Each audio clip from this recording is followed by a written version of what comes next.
स्वागत है आपका हमारे ई पाठशाला सेंटर में। इसके पहले हमने IRDP योजना देख लिया था। आज का हमारा योजना का नाम है स्वर्ण जयंती ग्राम स्वरोजगार योजना। देखते हैं इस योजना को क्यों लाया गया था और कब लाया गया था।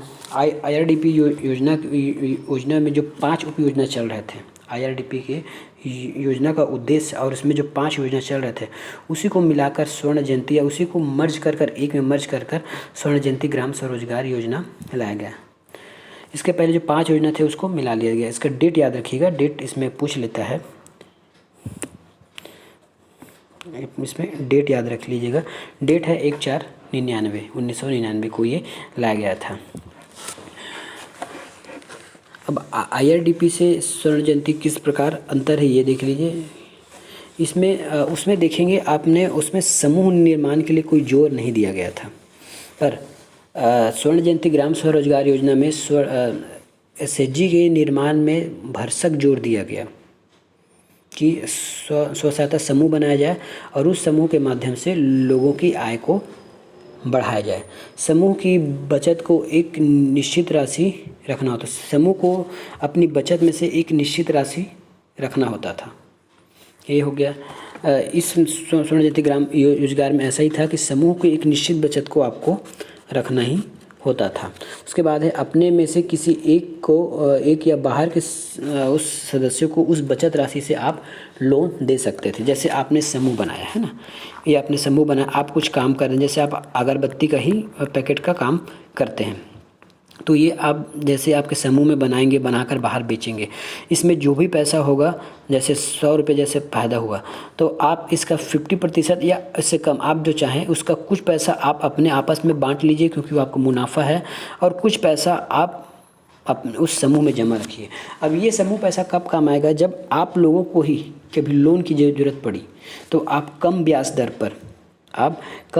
पर आप अपने ही समूह से उसको लोन ले सकें, या कोई आपके समूह के बाहर के लोग यदि लोन चाहते हैं, है ना, यदि समूह के बाहर के लोग यदि लोन चाहते हैं तो इस फंड से आप उनको लोन दे सकें। इस प्रकार आपको बड़े बड़े बैंक हैं, साहूकार हैं, जो उस समय साहूकार हुआ करते थे, या फिर किसी से 5-6%, 10%, 20% में आपको ब्याज लेना पड़ता था, ये सब ब्याज की ज़रूरत नहीं पड़ेगी। ये है। अब इसके बाद है SHG में 10 से 20 सदस्य होते थे, है ना। अब इसमें एक पॉइंट और है कि समूह का स्व सहायता समूह का गठन करना SGSY का मुख्य उद्देश्य बन गया। समूह का गठन करना SGSY का मुख्य उद्देश्य बन गया। दूसरा, इसमें महिला और पुरुष अलग अलग समूह बनाते थे। हमने अभी तक केवल महिला स्व सहायता समूह सुना है, लेकिन पुरुष स्व सहायता समूह भी होता है। समूह के बचत में जैसे बताया था, समूह के जो मध्य जो बचत रकम होगी उसको हम लोन के रूप में खुद दे सकते हैं या दूसरों को भी दे सकते हैं। अब ये महत्वपूर्ण इसमें है कि इसमें समूह की संख्या क्या होती है, ये क्वेश्चन में आता है। समूह में व्यक्तियों की संख्या क्या होगी? तो समूह में व्यक्तियों की संख्या 10 से 20 होगी, 10 से 20 होगी। लेकिन जहाँ कोई विकलांग लोग हैं, विकलांग लोगों का समूह है, कुछ पहाड़ी क्षेत्र में रहते हैं, मरुस्थलीय क्षेत्र में रहते हैं, तो वहाँ वो 5 से 20 हो सकती है। मतलब आप 5 लोग मिलकर भी समूह बना सकते हैं, और अधिकतम 10 लोग। एक व्यक्ति एक ही समूह का सदस्य हो सकता है, ऐसा रूल है। जैसे कुछ रूल आपको याद होने चाहिए, ये डायरेक्ट एग्ज़ाम में पूछ सकता है कि एक व्यक्ति एक ही समूह का सदस्य होना चाहिए, एक व्यक्ति 2 से अधिक का समूह नहीं हो सकता। ऐसा होने पर वो नियम विरुद्ध माना जाएगा। अब इस समूह में भागीदारी किनकी होगी? कौन लोग इस समूह के लोग कहलाएंगे? तो देखिए, गरीबी रेखा से, मतलब गरीबी रेखा से इस समूह के सदस्य कौन होंगे? तो BPL परिवार, है ना। आपका जो BPL परिवार के जो महिलाएं हैं या सदस्य हैं, वही लोग समूह के सदस्य होते हैं। लेकिन कभी कभी कोई ऐसा दिक्कत आ जाती है कि देखिए, मान लेते हैं ये आपका समूह है ना, इसमें ये सब लोग हैं ABCDEFG जो है, इसमें से ये 3 लोग गरीब है बहुत, लेकिन कभी वित्तीय व्यवस्था की आवश्यकता पड़ती है। और ये भी होता है कि जैसे देखने में आता है कि पहले ऐसा होता था कि जो लोग कम पढ़े, जो लोग गरीब हैं, वो लोग ज़्यादा पढ़े लिखे भी नहीं होते थे। तो उसमें ये नियम बनाया गया कि कम से कम 20 से 30% मतलब टोटल समूह की संख्याओं का 20 से 30% महिलाएं अमीर घर की, मतलब जो एकदम अमीर नहीं, जो बीपीएल परिवार से जो ऊपर हैं उनको रखा जाना चाहिए। इसका उद्देश्य यही है कि यदि कभी वित्तीय व्यवस्था की आवश्यकता पड़ी तो वो आपस में मिलकर उनका सहयोग कर सकती हैं और ये लोग थोड़े पढ़े लिखे भी होते हैं। लेकिन इस 20 से 30 को रखने के लिए आपके समूह के जो बाकी बीपीएल समूह के सदस्य हैं उनकी हामी भरनी होनी चाहिए, उनकी सहमति चाहिए। उनकी सहमति के बाद ही आप जो अमीर घर के जो लोग होते हैं, जो बीपीएल से ऊपर समूह हैं के परिवार के जो लोग हैं, वो समूह में जुड़ सकते हैं। ठीक है, तो जो अमीर महिलाएं होंगी वो 20 से 30% ही होंगी। प्रति जनपद में 50% महिला समूह होगा। जैसे आप एक जनपद देखिए, आज का जो हम महिला समूह बनाते हैं वो कुछ अलग है। पहले मैं इसकी बात कर रहा हूँ SGSY की। SGSY में ऐसा नहीं था कि कोई भी समूह बना लेता था। पहले समूह बनाने के लिए ऊपर से आदेश आते थे कि समूह में ये लोग रहेंगे। अभी है ना कि हम आपस में समूह के लोग को तय कर लेते हैं कि हम समूह में रहेंगे, ये समूह में रहेगा। पहले वैसा SGY में ऐसा नहीं होता था। ऊपर लेवल से तय होता था कि किस समूह में कौन कौन लोग रहेंगे। उसी तरह प्रति जनपद में आपका 50%, मतलब यदि आपके यहाँ एक जनपद में 100 समूह बना है तो उसमें 50% आपका महिला समूह होना आवश्यक है। मैंने यहाँ ऊपर में ही पढ़ा दिया था कि पुरुषों का भी समूह होता है, इसलिए ये बात यहाँ कहा गया है कि 50% आपका महिला का समूह होना आवश्यक है। देखते हैं नेक्स्ट में, ये आवंटन आधारित योजना था।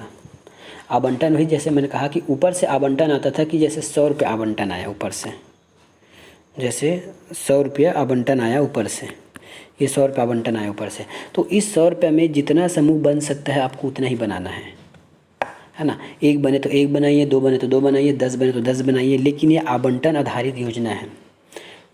अभी जो हम पढ़ने वाले हैं NRL वो मांग आधारित योजना है, जबकि SGSY आपका आवंटन आधारित योजना था। अब देखते हैं इसका कार्य क्या होता है। तो इस योजना के अंतर्गत प्रति जनपद में 10 कामों का चयन किया जाता था। कार्य मतलब कौन हल्दी बनाएगा, कौन अगरबत्ती की पैकिंग करेगा, कौन क्या करेगा, इन सब के 10 कामों का चयन किया जाता था प्रति जनपद में। इसका चयन कौन करता था? जनपद स्तर पर एक स्वर्ण जयंती समिति होती थी। मैंने कहा ना, ये समिति को उतना ज़्यादा छूट प्राप्त नहीं दिया गया था। अभी के समूह को छूट प्राप्त किया गया है कि आपको जैसा काम जो आपको ठीक लगे वो काम कीजिए, लेकिन पहले ऐसा नहीं होता था। प्रति जनपद 10 काम बांट दिए जाते थे। ठीक है, इसका चयन करता था जनपद स्तर पर स्वर्ण जयंती समिति, वहाँ एक समिति होती थी जनपद स्तर पर, वो लोग इसका चयन करते थे। इसकी सिफारिश पंचायत समिति द्वारा किया जाता था, अनुमोदन जिला पंचायत के लिए भेज दी जाती थी। इनका चयन करेगी पंचायत समिति करेगी, है ना। जनपद स्तर पर जो आपका समिति है वो इसका चयन करेगी और इसे अनुमोदन के लिए आपको जिला पंचायत भेज दिया जाता था। कोई स्व सहायता समूह बनने के 6 माह तक अच्छे कार्य करती है। यदि कोई स्व सहायता समूह, है ना, समूह बनने के 6 माह तक अच्छा कार्य कर लेती है तो उसको परिक्रामी निधि दिया जाता था। 25,000 रुपये प्रदाय किया जाता था। परिक्रामी निधि उसको 25,000 रुपये प्रदाय किया जाता था। जैसे कोई समूह है, बन गया और 6 माह तक अच्छा काम किया, जैसे उसका काम है अगरबत्ती बनाने का, और उन्होंने खूब मेहनत करके 6 महीने तक अच्छा काम किया, खूब अगरबत्ती बनाए, खूब बेचे, खूब कार्य किए, तो उससे प्रसन्न होकर उसको परिक्रामी निधि 25,000 रुपये दिया जाता था। अब इस 25,000 में, है ना, 15,000 तो आपका DRDA था, जिसमें 15,000 रुपये DRDA का जिसे समूह को DRDA को वापस करना था, है ना। इस 25,000 में 15,000 आपको DRDA देती थी और बचा 10,000 तो वो केंद्र था, वो आपका अनुदान था, उसको आपको वापस नहीं करना है। 25,000 में 15,000 देगा DRDA और 10,000 देगा केंद्र सरकार। तो केंद्र सरकार ने जो 10,000 रुपये दिया है वो आपको केंद्र सरकार को लौटाने की आवश्यकता नहीं है। केवल जो 15,000 DRDA ने दिया है वो आपको ऋण के रूप में दिया है, लोन के रूप में दिया है, वो आपको वापस करना होता था। ठीक है, ऐसा है। और समूह को उद्योग लगाने के लिए कुछ ऋण भी दिया जाता था। ये तो आपकी परिक्रामी निधि है, खुश होकर आपको एज अ वरदान के रूप में दिया जाता था। लेकिन केवल 25,000 से तो आपका समूह नहीं चल सकता, आपको कुछ लोन भी लेना पड़ेगा। तो लोन किस प्रकार लिया जाता था और लोन में आपको क्या छूट था, ये हम देखते हैं। ठीक है। यदि लोन कोई एक व्यक्ति लिया है समूह का, है ना, या गांव के कोई एक व्यक्ति जो है अपना काम करना चाहते हैं, उसके लिए लोन लेना चाहते हैं, तो उनको सब्सिडी मिलता था। सब्सिडी का मतलब होता है अनुदान, जो आपको दोबारा वापस नहीं करनी है गवर्नमेंट को। तो यह है, जैसे यदि आपने लोन लिया तो उस लोन का 30% या 7500 रुपये सब्सिडी था, मतलब वो आपको वापस नहीं करना चाहिए था। जैसे आपने 10,000 रुपये ले लिया, जैसे आपने 10,000 लोन ले लिया, इकाई ढाई सैकड़ा हज़ार, ये 10,000। अब इसका 30% निकालो तो कितना होता है, इसका 30% निकालिए कितना होता है, तो ये हो गया 2 से कट गए, इसका 30% होता है 3,000, है ना। तो ये आपको 30% ये आपको लौटाने की ज़रूरत नहीं थी, ये इनका कहना है कि 30% आपको लौटाने की ज़रूरत नहीं थी। लेकिन यही आप 1 लाख ले लीजिए तो 1 लाख का 30% तो बहुत होता है, तो आप अधिकतम इतना आपको सब्सिडी मिल सकता था 7500 रुपया, या तो 30% या 7500 रुपये ही आपको सब्सिडी मिलेगा जो पहले आ जाए। जैसे आपने 10 लाख लिया तो 10 लाख का 30% कितना होता है, वैसे उतना ऋण नहीं मिलेगा। मैं बता रहा हूँ कि अगर आपने 10 लाख का लोन ले लिया तो उसका तो 30% कितना जाएगा, 30,000 के आसपास जाएगा, 30,000 से के आसपास जाएगा।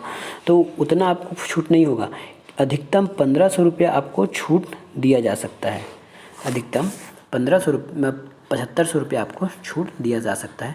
उसी प्रकार यदि कोई ST/SC परिवार द्वारा उद्योग खोला जाता है तो उसको 50% या 10,000 रुपये, 10,000 है ना, ये 10,000 है, ये 50% या 10,000 छूट दी जाती है। और यदि कोई समूह खोलना चाहे तो उसको 50% या 1,25,000 रुपये की सब्सिडी मिलती है। देखिए, पहला एक व्यक्ति खोलता था तो उसको 30% या फिर 7500 रुपये छूट मिलता था। कोई यदि ST/SC परिवार खोल रहा है तो उसको 50% या फिर 10,000 की सब्सिडी मिल रही है। और यदि कोई समूह खोलना चाहे तो 50% और 1,25,000 रुपये की सब्सिडी मिलती थी। अब क्या होता है कि हमने समूह तो बना लिया, उनको उद्योग भी लगाना चाहिए, लेकिन अब उस समूह को प्रशिक्षण दिया जाना है। और उस प्रशिक्षण में क्या क्या शामिल होगा कि उनको कैसे समूह चलाना है, कैसे लोन लेना है, कैसे ब्याज अदायगी करना है, कैसे चलाना है समूह को, कैसे आपको सामान को बेचना है, सब चीज़ के लिए एक NGO के माध्यम से उसको प्रशिक्षण दिलाया गया। उसमें हमने क्या देखा था, IRDP में उसमें एक योजना चलाया गया था, है ना, उनको ट्रेनिंग देने के लिए समूह के लोगों को। लेकिन यहाँ क्या किया गया है, यहाँ आपको NGO को काम दे दिया गया है कि पहले NGO थे, NGO का फुल फॉर्म है नॉन गवर्नमेंट NGO। देखिए, नॉन गवर्नमेंट ऑफिस, ठीक है, मतलब ये कोई सरकारी संस्था नहीं थी, एक प्राइवेट संस्था थी। इसको हम इनके थ्रू उनको ट्रेनिंग करवाया जाता था प्रति समूह के लिए। तो इनको एक समूह के लिए 10,000 रुपये दिया जाता था कि आपको इस समूह को ट्रेनिंग देना है। और इनको कैसे ट्रेनिंग देना है कि इनको काम क्या करना है, कैसे करना है, कैसे लोन लेना है, कैसे उसको पटाना है, क्या संपूर्ण गतिविधियाँ कि काम कैसे होता है, इन सब चीज़ सिखाने के लिए NGO को काम सौंप दिया गया। अब इसके लिए तो NGO फोकट में करेगा नहीं, क्योंकि वो तो एक प्राइवेट संस्था है।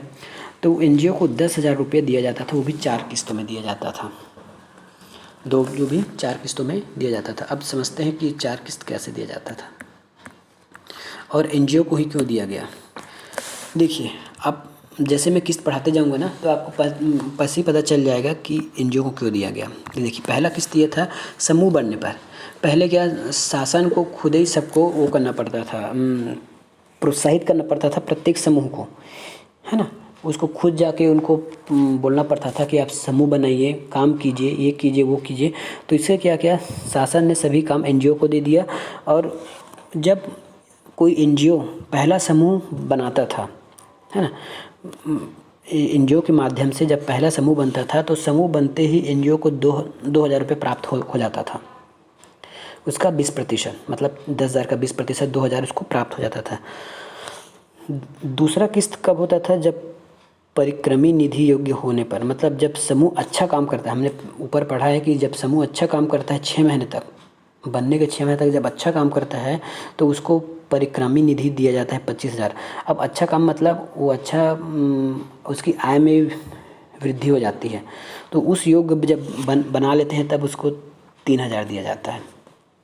ठीक है, देखिए कितना चालाक है गवर्नमेंट, अपना काम एनजीओ से करा रहा है और उसको पैसा भी दे रहा है और अच्छा काम भी कर रहा है। देखिए ऐसे में अगर होता ना तो पहला अगर नियम नहीं लाया रहता 4 किस्तों में तो क्या करता एनजीओ की ले दे के सभी किन्हीं को मिलाकर तो वो बना देता है महिला स्व सहायता समूह या फिर एसएचजी, लेकिन उसको अगर पहले ही 10,000 दिया जाता तो इन सब चीज़ के लिए वो कोशिश नहीं करता। अब क्या है एनजीओ को 30,000 रुपये भी चाहिए यहाँ पे, तो क्या करेगा उस समूह को अच्छा काम करने के लिए खूब प्रोत्साहित करेगा कि आप अच्छा काम कीजिए, आपको शासन के रूप में आपको शासन की ओर से परिक्रामी निधि 25,000 रुपये मिलेगी। ऐसा उनको बता के समझा के उनको काम कराता है। इसमें दोनों का फ़ायदा है, एक तो है आपका एनजीओ का, दूसरा है आपका समूह का और तीसरा है भारत सरकार का, जो उसका उद्देश्य था कि हम गरीबी दूर करेंगे। तो इस प्रकार एनजीओ काम कराता था। तो जैसे ही परिक्रामी निधि के लायक हो जाता था तो लायक हो जाता है कोई समूह, तब एनजीओ को 3,000 रुपये मिलता है। तीसरा किस्त होता है आर्थिक क्रियाकलाप। जब जो आपका समूह है जब काम करने लगे, कमाने लगे, बाहर से अपना सामान बेचकर कुछ पैसा कमाने लगे, उस लायक हो जाए कि उस समूह के माध्यम से कुछ आय हो रहा है, तब की स्थिति में उसको 4,000 और दिया जाता था। देखिए जैसा काम वैसा इसको अमाउंट मिल रहा है। कार्यकलाप का मतलब अगर जो कोई समूह है यदि अच्छा काम कर रहा है या कोई सामान बना के बेच रहा है, इसका मतलब है वो बहुत संपन्न समूह बनता जा रहा है। और इसके पीछे कौन है? एनजीओ है। एनजीओ उसको रात दिन ट्रेनिंग दे रहा है, रात दिन उसको समझा रहा है कि आप ये करो वो करो, ये उनको सभी प्रकार की सुविधाएं प्रोवाइड करा रहा है, कैसा बाज़ार में काम करते हैं, कैसा लोन लेते हैं, ये सब चीज़। तो तीसरे चरण में उनको 4,000 दिया जाता था। चौथा है समूह द्वारा बैंक ऋण वापस। जैसे जब समूह कोई बैंक ऋण लेता था, जब समूह के द्वारा बैंक ऋण वापस कर दिया जाता है तब एनजीओ को 1,000 रुपये 1,000 रुपये दिया जाता है। इस प्रकार इनको 10,000 भुगतान होता था एनजीओ को। अब देखते हैं वित्त पोषण। ये SGSY में क्या है, तो केंद्र 75% देती है और आपका जो राज्य है वो आपको देती है 25%।